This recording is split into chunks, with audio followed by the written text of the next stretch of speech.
para o Zanin. E aponta também o dedo para o Zanin quando ele diz, no processo do mensalão, foi um ano para a gente, foi tanto tempo. Nunca vi em 14 anos de STF um processo tão rápido. Lembrando que o Cristiano Zanin foi à Europa com a sua esposa, quando era advogado do Lula, dizer que a Justiça do Paraná perseguiu seu cliente, o presidente Lula.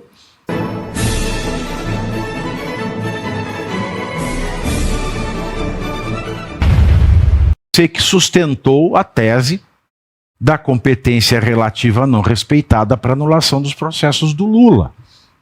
Exato. Então ele aponta o dedo para o Zanin. E aponta também o dedo para o Zanin quando ele diz, no processo do mensalão, foi um ano para a gente, foi tanto tempo.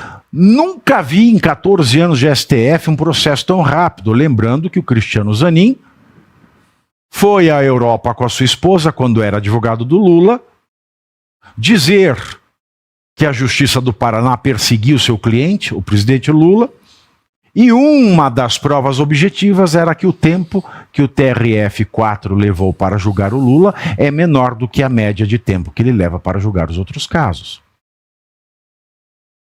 Então, sem citar nomes, inclusive não citou nomes dos relatores das jurisprudências mencionadas, para não constranger, porque são pessoas que já estão adiantando seus votos na imprensa há algum tempo. Ele optou, né, Pavinato, por citar, por exemplo, o Celso de Mello, o Teori Zavascki, que já não estão mais lá. E ele citou algo extremamente interessante. Você disse que a Daniela Lima foi para uma determinada plataforma aí, né? Essa plataforma, lá no passado, quando tudo isso começou, e eu tinha dado uma entrevista em algum veículo, realmente não me recordo agora, eu havia dito que o STF era incompetente, absolutamente incompetente para julgar naquele momento as pessoas do povo, porque nenhuma delas tem foro por prerrogativa de função. Exatamente. Absolutamente nenhuma, Pavinato. Eles se utilizaram, naquele momento, da súmula 704 do STF, mas tem uma pequena palavra que foi suprimida no entendimento de todos eles, e principalmente do relator. Lá está descrito que, para que uma pessoa sem foro por prerrogativa seja tragada para dentro do processo, tem que haver alguém com prerrogativa denunciado. E nunca teve ninguém. Nunca teve. Só tinha investigado.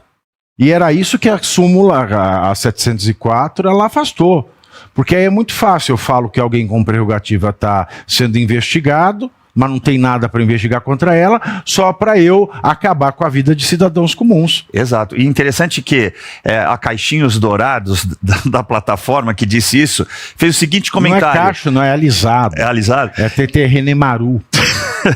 Que faculdade eu teria feito para acreditar numa sandice dessa, ou seja, de que o STF era absolutamente incompetente. Eu queria saber se ela agora vai perguntar para o Fux. Que faculdade o Fux fez? Deixa eu falar uma coisa para você. O Fux é a última pessoa com a qual ela vai falar. Não tenho dúvida. Não tenho dúvida. Bom, ele fala dessa nulidade absoluta, que serve inclusive para o povão brasileiro que foi condenado já pelo STF. Então dá para já, quem foi condenado, entrar com revisão criminal. Isso é fato. Há também que se colocar aqui que ele falou que se não for pela nulidade do cerceamento de defesa, o que é absoluto, a nulidade absoluta pela incompetência do STF, há a nulidade por incompetência da turma. Exato. Porque tanto o regimento interno quanto a Lei 8.038 de 1990 falam que é a turma, que é o tribunal, é o Supremo que é competente para analisar os crimes comuns, como se primeira instância e última fosse de presidente, vice e os próprios ministros, PGR, deputado e senador. E não a turma. E ele deixa isso muito claro. E ele deixa isso tão claro que ele fala desde o processo, até porque os processos do povão foram julgados pelo plenário, porque outros candidatos,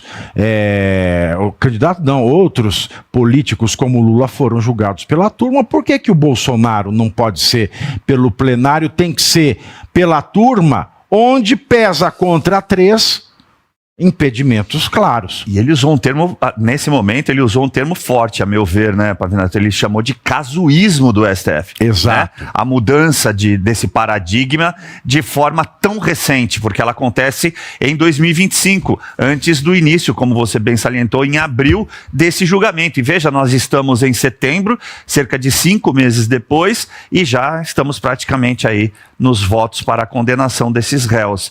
Isso me lembra, né, períodos da nossa história, como a era Vargas, em que nós tivemos um tribunal de exceção, algo que o próprio Fux citou hoje, que quando você tem um juiz inquisidor, isso não é um tribunal, isso é um tribunal de exceção, é um estado de exceção. Nós tivemos um Tribunal de Segurança Nacional durante o período Vargas, que só julgava opositores políticos em 4 meses.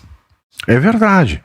E veja, essa palavra ela é muito importante, casuísmo, porque essa decisão do STF foi tomada em maio desse ano. Ou seja, o STF ele mudou de posição, ele mudou o entendimento tomado com tantos votos, etc. e tal, só para enredar o Bolsonaro, porque é isso que fica aparecendo. E digo mais ainda, ele mudou de posição a toque de caixa e muito tempo depois do acontecimento dos fatos. Os fatos, segundo a denúncia, acabam em janeiro deste ano, em 2023. Isso. E essa mudança de decisão é agora, de maio de 2025. Então nós estamos falando de 2 anos, mais de 2 anos depois eles mudam o entendimento em malapartem, a prejuízo do réu, o que não pode ser aplicado no direito penal. Então esse casuísmo ele fica muito patente. E só com essas partes das preliminares, o Fux ele dá total razão, ele até cita o artigo 359-T do Código Penal, que diz que críticas aos abusos de autoridades legítimas, não configuram crime.